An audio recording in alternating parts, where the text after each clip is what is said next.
السلام عليكم. لا تنسوا الاعجاب بالفيديو والاشتراك في القناة تشجيعا لنا لنستمر بنشر المزيد إن شاء الله. السلام عليكم ورحمة الله وبركاته أعزائي المشاهدين على قناة اليوتيوب. طبعا اليوم سنتكلم عن فصل الشتاء. عندما يأتي فصل الشتاء يأتي معه جميع الأمراض طبعا والالتهابات والسعال والرشح وكل جميع الأمراض. عندما يتبدل الجو من حالة البرودي هاي سخونة للبرودي فبيتغير الجو على الإنسان، فبيتغير كل شيء في الإنسان. إذا ما اتقى اثنتين بدك تتقي ثنتين لحتى تتقي من المرض، حتى ما يصيبك مرض في هذا المجال.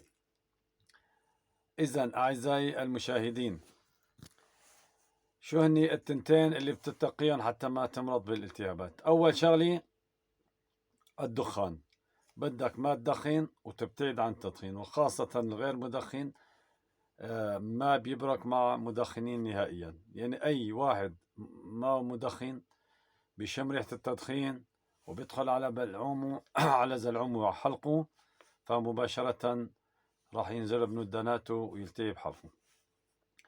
والعامل الثاني هو البرد. البرد إذا واحد وجهه سخن وطلع لبرا فدائما البرد بيأثر على زلعومه وعلى صوته وعلى كل شيء. فالإنسان، أنا طبعا اسأل مجرب ولا تسأل دكتور، مثل ما بيقول. أنا ماني دكتور، بس اسأل مجرب، أنا مجرب وماني دكتور. فإذا حصل لا سمح الله معك عزيزي المشاهد الالتهاب، فعليك أولا أن تتقي من روائح الكلور والدخان. الرائحتين هذولي بيأثروا تأثير مباشر على الحلق. وطبعا أكيد هلأ في أطباء عم يسمعوني بهالكلام وراح يأيدوا كلامي بإذن الله، لأنه أنا مجرب. فاسأل مجرب ولا تسأل دكتور. فاللي بدخن راح ينصاب أكثر عرضة للسعال الديكة والسعال الكثيف والبلغم، يعني يصير عنده بلغم كثير جدا جدا. وخاصة فصل الشتاء التدخين مع البرد يؤدي إلى تفاقم في التهاب القصبات، وحتى يصل إلى الرئة، ولا سمح الله يصير معه ذات رئة فاحتمال يروح فيها. وعندما بيصير معه هاي الحالة فبده يسعل كتير كتير، وإذا أخذ مضاد للسعلة ما راح يقدر يطالع البلغم، فبيتم محقن في حلقه وما راح يطيب طول الشتاء. فأول شغلة أنصحكم عن الامتناع عن التدخين والامتناع عن الجلوس عن التدخين.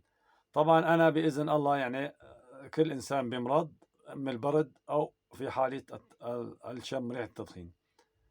يعني مجرد ما إنسان سير عندي أمس ما دخن غير سيكارتين، ففتحنا الشباك، رغم أنه فتحنا الشباك وابتعدت عنه، ولكن استنشقت بعض روائح الدخان، فمباشرة التهب حلقي وصار معي التهابات وصار بلغم وسعلي. سبحان الله، تحسست مباشرة. فالتحسس يأتي من روائح التدخين والكلور أكثر شيء، وروائح الدخني اللي بتطلع من قلي الزيت أو قلي أي شغلي، هذا بصير منه التحسس. فما هو علاج ذلك؟ طبعا أنا كنت عند في السوق، فأجا أحد الأخوة فنصحني، شافني قال لي إيش بك عم تسعل هيك، وتغير شوي صوتي. طبعا اليوم لا طلع صوتي الحمد لله يعني. فقلت له والله القصة إنه شميت ريحة الدخان وأنا بتحسس من الدخان، فما حسيت حالي إلا الصبح السعال والبلغم وهالشغلات هاي.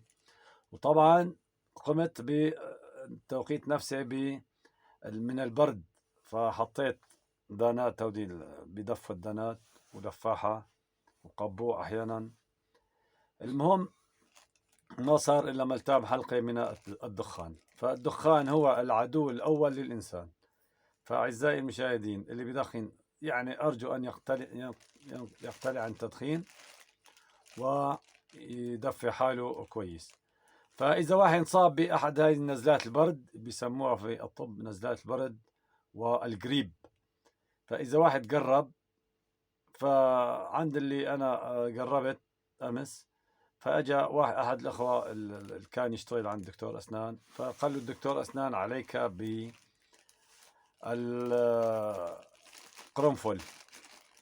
شباب حبل القرنفل، طبعا هذا حبل القرنفل، شوفوا هذا حبل القرنفل.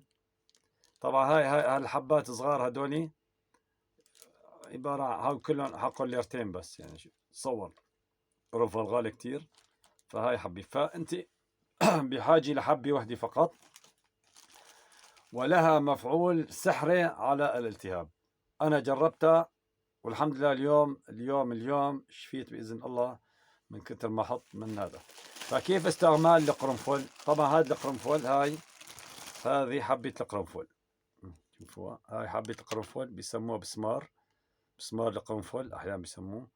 فهذا هو القرنفل. طبعا هو طعمه حاد شوي، بس نحن ما راح نعلكها، راح نحطها في تمنة. مثلا هاي حبة واحدة فقط، حطها في تمنة ومن تم نحطها نصها، نحطها تحت لساننا وفوق لساننا وتحت لساننا، ونتم نمصمص فيها لحتى تفوش طبعا لحالها، بتعطي بخار. هالبخار يعمل عمل سحري طبعا، ونحن دائما يعمل عمل سحري بالالتهابات. خلال نهار او نهارين باذن الله ما راح يتم فيك شيء. طبعا انا جربتها، حبة القرنفل بحطها في تمك وبتعمل هيك، كل ما شوي بتمص بتبلع ريقك، فبيوصل للالتهابات، وبإذن الله بيمحيه محي بشكل غريب جدا. شغلة سحرية يعني فعلا لا تصدق إذا ما واحد يجربها. أنا لو ما مجربها أصلا ما بحكي هالكلمة. فأنا أول الكلام قلت لكم اسأل مجرب ولا اسأل دكتور.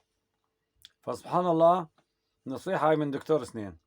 طبعا هاي الحبة فيك، هاي الحبة بعد ما تخليها ساعة أو ساعتين تحت أسنان، بعد ساعتين بيروح مفعولها، فيك تكبها أو فيك تبلعها، ما في مشكلة أبدا، لأنه ما راح تضرك، راح تفيدك كتير كتير. تاني شغلة عندك مشان البلغم والصوت وهيك شغلات، عندك هذا سكر نبات. هذا سكر نبات موجود، طبعا موجود وين من كان في المحلات البقاليات وهيك شغلات. يعني هذا سكر نبات مفعول كتير حلو للحلق، ويصفي الصوت. وإذا صوتك بحان، فأنا مبارحة وأنت مبارحة يعني بصراحة ما كان صوتي يطلع، ويمكن آخر فيديو سجلته عن النقود كيف تسحبها من البنك كان صوتي شوي بحان، فأخذت من هذا السكر نبات. طبعا استعماله مص وقرط ما في مشكلة. فهيك قرطنا هيك، حطه شيء جميل، طعمه طيبي حلو، يعني سكر عادي بس هو بيسموه سكر نبات. طبعا بيطلعوه من قصب المص، معروف قصب المص بيعطي سكر أبيض، وشوندر السكري يعطي سكر أسمر. طبعا هذا مستخرج من قصب السكر أو قصب مص نحن نسميه. فهاي الشغلة للسعلي، للبلغم، للصوت، السكر نبات. أما هذا القرنفل، طبعا القرنفل معروف، هذا قرنفل. طبعا راح افرجيكم اياه على الشاشة بشكل كويس، ما اطلع الشاشة. هذا هو القرنفل، معروف عند كل العطارين والدكاكين اللي بيبيعوا بهارات. ما عليك الا ان تضع بسمار فقط واحد، هذا بسمار قرنفل اسمه. طبعا مفيد جدا جدا. خلال 24 ساعة بإذن الله راح يختفي كل الالتهابات اللي في حلقك. فأعزائي المشاهدين، نحن هدفنا أنه من هالبرنامج اليوم أنه نوعي المشاهدين من التدخين. وهلق أكيد المدخنين راح ما يصدقوا وراح يجيبوا مبررات. وطبعا التدخين يعني هو حرام، هو من الخبائث، والله حرم علينا الخبائث. فأكثر الناس بيقولوا منين حرام؟ هلا بجيب لك، بيروح بلاقوا ثغرة مشان بقى يعني يكون هو عم يدخن أو مرته عم تدخن أو حدا عم يدخن، فبيصير بيجيب لك مبررات. لا خيو، التدخين بإذن الله وعلى رقبتي أنا حرام.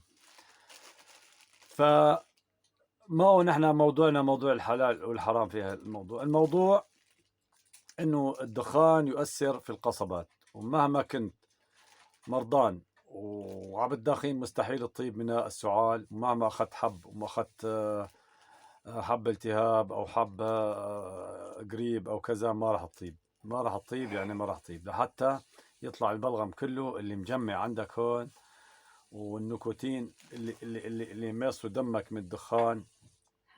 إذا بتترك تدخين بخف معه بالزمن بيروح، لأن الدم بيتبدل وبيجي دم جديد. وصلى الله وبارك على سيدنا محمد وعلى آله وصحبه وسلم. أرجو من جميع المشاهدين أن تكونوا قد استفدتم من هذه الحلقة، والسلام عليكم ورحمة الله وبركاته. لا تنسوا الإعجاب والاشتراك في القناة وتفعيل زر الجرس ليصلكم كل جديد. سلام.